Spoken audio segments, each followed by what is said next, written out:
In this video, I will discuss with you lesson 5, concentration through meditation.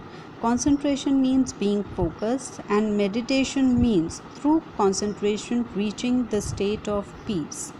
The chapter starts with an activity. The activity states the process of meditation. When we sit for meditation, lots of activities are taking place around us. Maybe there is some sound outside your room, outside your house, on the road, or maybe there is sound of even birds chirping. Right? Such things should not distract us. In order to remove our mind from all these sounds, we should try to concentrate on the way we are breathing. That is the perfect way to concentrate. We must see, observe the difference in warmth as the air goes inside us and then outside. In this way, we will be able to focus on our breath and we will be able to concentrate only on one thing. And then it is also important not to let our minds wander. Even the first paragraph indicates that the air in the atmosphere is filled with God's presence. So when we sit for meditation, we must feel that our inhaling is bringing the goodness, power, and the Spirit of God inside us. We must imagine that as we are breathing, as we are intaking all these things, we are turning into smart and bright individuals. If we are able to do this, then if we are able to remain in this feeling for some time, then we are able to experience silence, which is an essential element for meditation, which is very important for meditation, because many of the scholars and wise men got the vision of God through silence in meditation.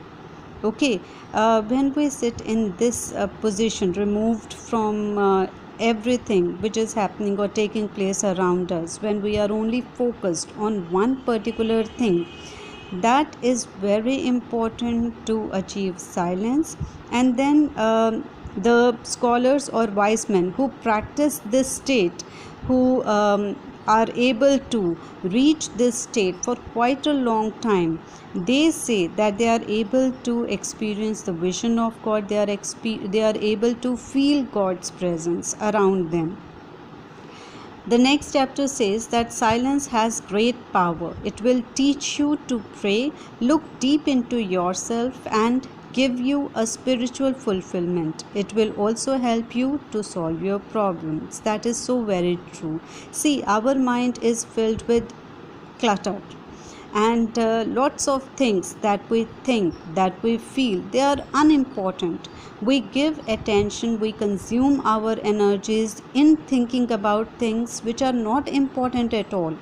And when we are able to concentrate, when we are able to meditate, sit for some time with only ourselves, focus on our thoughts, focus on only one particular thing, then things start separating from the unimportant to the important things.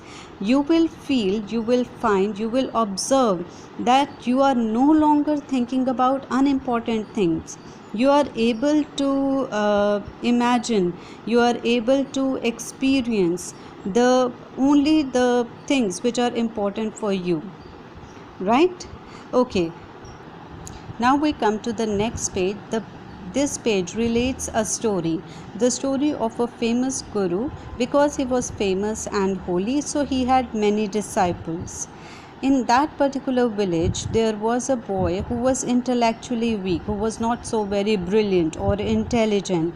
He also wanted to become the disciple of that particular guru. So he went to his other disciples to ask the method by which he can become the disciple of this guru.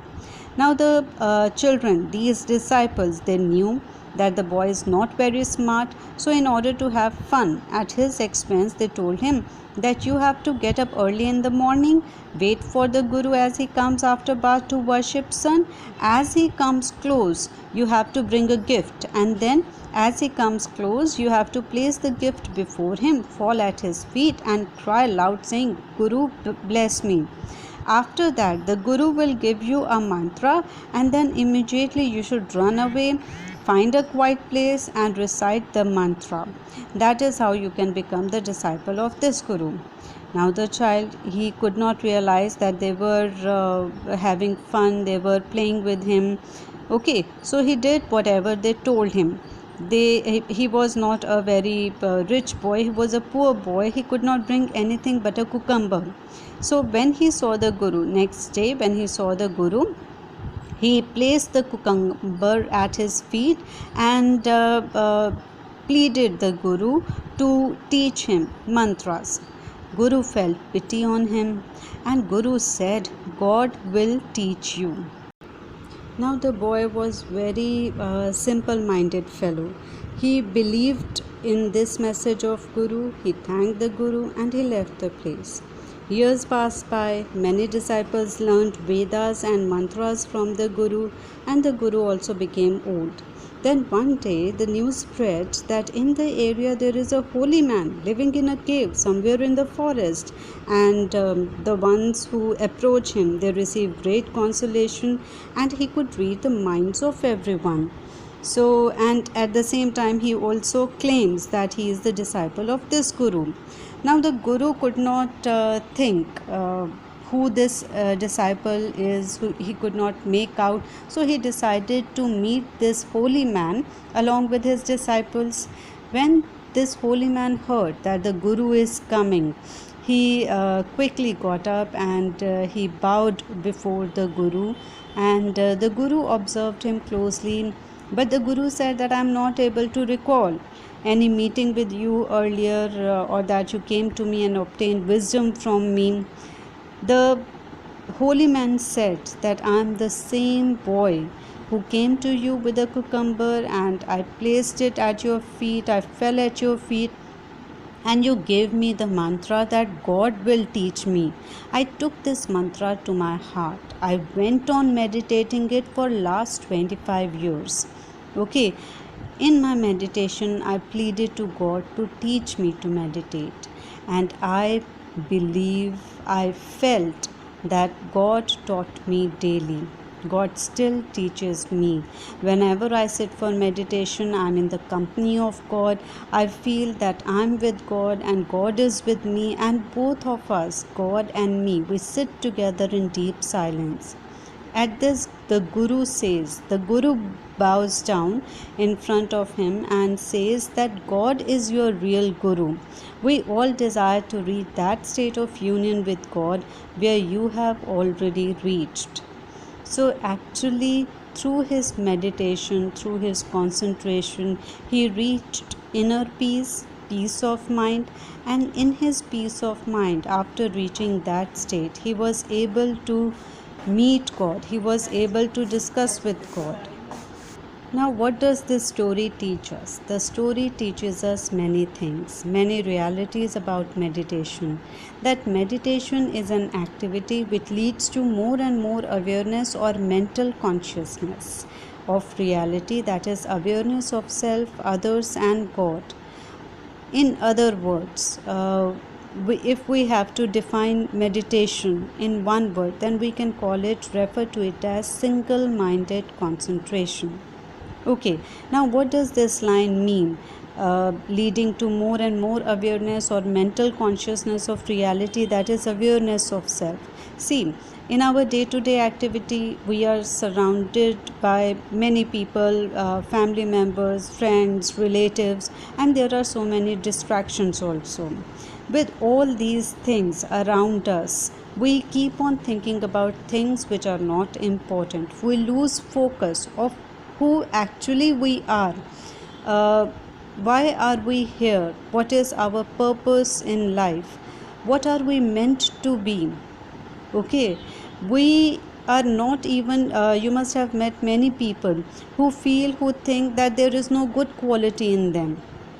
okay, that they cannot do anything good and nobody loves them, nobody appreciates them. You know what is the reason? The reason is that they have not been able to discover themselves. They have not been able to find their hidden talents, the talents which are hidden in them, the talents or the qualities which God has given them.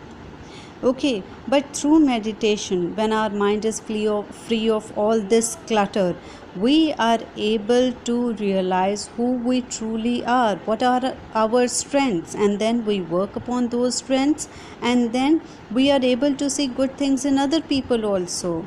Meditation brings positive attitude in us. Okay, finally, when we are at peace with ourselves, when we are at peace with everything that is around us, we are able to experience the presence of God. Okay, but it requires single minded concentration. Now, underneath it are written important elements for meditation. These are intense desire. Okay, you cannot sit for meditation and think of, okay, I have to sit for only 10 minutes, I have to sit for only 20 minutes, only 30 minutes, and after that I will get up, I will go here, there, I will do this and that. No. While meditating, you must be doing only that, that is focusing on yourself, focusing on your mind, on your breath, trying to concentrate and nothing else. Then interior and exterior silence is important. Exterior silence means that you cannot meditate with loud music playing in the background or in front of television, right? Because these things will distract you and you will not be able to meditate. And interior silence refers to interior peace. About this we have discussed at the beginning of the chapter also. Then meditation is possible if you meditate at a fixed time and fixed place. That is very important. You cannot get up at 5 in the morning and then meditate, next day at 7, another day at 10. Okay, follow some proper schedule, a fixed time for meditation and a fixed place also. Then regular practice is very important. In fact, I would say never ending practice is very important. Then purity of mind. What is meant by purity of mind? It means that there should be no negative thought in your mind at that time. When you are sitting for meditation, do not let any ill thought about any person, any situation, anything that happened with you during the day or before that day or whatever, don't let any negative thing enter your mind. Just be with yourself, and feel happy at being with yourself. Right now, on the next chapter we will discuss the fruits